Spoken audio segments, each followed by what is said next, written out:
the expectations from the Modi-Trump talks? So the Modi-Trump talk can be classified into three-point agenda that Modi would be having. We call it as Modinomics. So the 3 points are related to energy, security, and jobs. All right. And the moment we talk about energy, it's the CPP Clean Power Plan, which Trump administration has abandoned, and which the Obama government had brought in, is a very significant move. Environmentalists would oppose it, but from a emerging market perspective, if we see, we are a energy dependent nation, and when you say that they would open up resources for mining and other fossil fuels, you could also see in the price of crude oil as well as on the coal. All the prices have gone down, and 80% of power in India is produced using coal. So not that I'm asking governments to invest more in that, but for a nation like India, it's something which in a way a bad news also turned out to be a good one. The second one is security. This is very interesting because when we understand that even before the meeting started, they have sanctioned the permission to buy those 22 drones, unmanned drones for surveillance. Right. And the cost of it is $2 to $3 billion US. The amount is not significant, but it's the first of its kind deal which has happened outside a NATO alliance which is there. So that also is a very strategic move which the government, both as well as in India as well as in US, has shown. And also recently, 6 days back, you would have heard that the largest defense manufacturer in US, Lockheed Martin, has tied up with Tata's, and they're going to manufacture F-16, though it's in a preliminary stage, but the agreement is signed. So if that happens, the Make in India push that Modi wants is something which would get a good impetus. Right. Finally, the last one, that's J, the ESJ part, the jobs that the Modi government would want to target. Both we need to understand. Donald Trump is also, has a very strong opinion about creating jobs in US, as well as Modi also is determined to, through various initiatives that he has, wants to create jobs in India.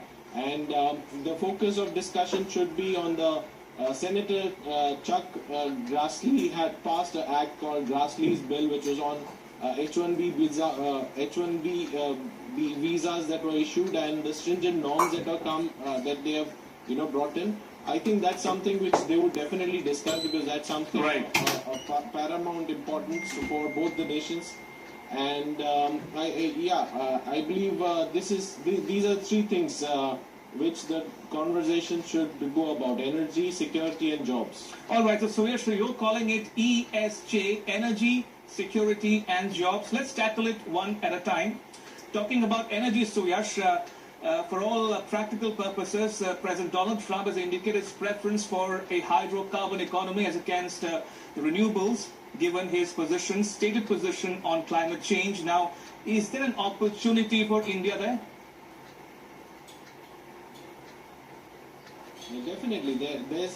So there are two things. One is, if we see all these hydrocarbon-based energy resources, emerging markets, including in India, are the ones which have invested the most in this kind of resources. Right. So when Donald Trump says that I'm going to allow mining to happen in US for coal, the coal prices goes down internationally, not only in US but internationally. So that's in a way good news, because your input cost goes down, then people would invest more. And the power plants in India are based on thermal power plants, so coal is one of the major ingredients for them. So the cost of power goes down. Environmentally, if you ask me, is this a good news? Maybe not. But then we say good. When you make good economic decision, not necessarily everything may be turning in your favor. Now, Suyash, for all those viewers who might be tuning in just right now, I mean, what about shale gas? Is India looking at importing shale gas from the US, for instance? Yes. In fact, shale gas is a very interesting development, because if we see the data of 2014, so till date, the OPEC nations, which is a cartel of oil producers, for decades now, they have determined the price of crude oil internationally. Right. So, for instance, if there is a recession which happened or the subprime crisis which happened in 2008, and the global demand fell, they in turn cut the production and ensured that the prices remain the same. Now, in 2014, due to the US government's change in stance and dependence more on shale gas, you would find first time in the history of OPEC nations or even internationally, the prices of crude oil was determined not by the OPEC nation but by the US government. Why? Because they have started replacing these gas-based solutions in most of the cases. So 10 years back, if you ask me in an emerging market, do you have a power plant which runs on gas? The answer is no. But today, even country like India has a power plant which runs on gas. So it's a huge economy that even US, and the technology is given, by the way, free of cost by US, and that's how they have created a market. So when you say exporting shale gas, yes, that's something which definitely is an opportunity which US sees in times to come.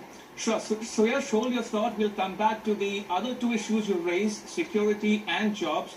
But first, I want the viewer to focus on this next report that we have lined up for you, especially now ahead of the first Modi-Trump bilateral. The